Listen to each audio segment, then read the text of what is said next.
చైనాలో ఒక ఊరు మొత్తం నీళ్ళలో మునిగిపోతే ఆ నీళ్ళలో ఎదుకుంటా వందలాది కింగ్ కోబ్రాలు ఇళ్లలోకి వచ్చేసాయి. అసలు అక్కడ ఏం జరిగింది? రీసెంట్గా చైనాలోని గాంగ్సీ రీజియన్లో ఇలాంటి ఒక భయంకరమైన ఇన్సిడెంట్ అనేది జరిగింది. అక్కడొచ్చిన పెద్ద పెద్ద వరదల వల్ల కనీసం 900 పాములు కమర్షియల్ బ్రీడింగ్ ఫార్మ్స్ నుంచి తప్పించుకొని రోడ్ల మీదకి వచ్చేసాయి.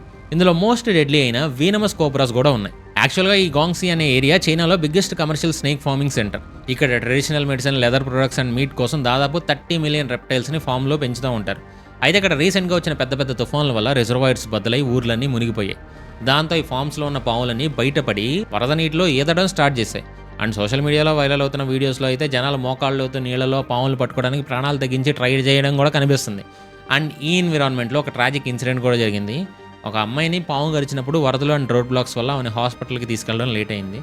దాంతో ఆమె ప్రాణాలు కోల్పోయింది. అండ్ ఈ వరదల వల్ల పాములే కాదు, లోకల్ జూల నుంచి చాలా animals, zebras and miniature pigs లాంటి 100కు పైగా జంతువులు కూడా ఎన్క్లోజర్ డ్యామేజ్ అవ్వడం వల్ల బయటపడ్డాయి. అధికారులు ప్రెజెంట్ స్పెషల్ టీమ్స్ని పెట్టి పాములు పట్టుకోవడానికి అండ్ విక్టిమ్స్కి ట్రీట్మెంట్ ఇవ్వడానికి క్యాంప్స్ పెట్టారు. చూద్దాం ఏం జరుగుతుంది. Hey Intelligent Minds, please do like and subscribe.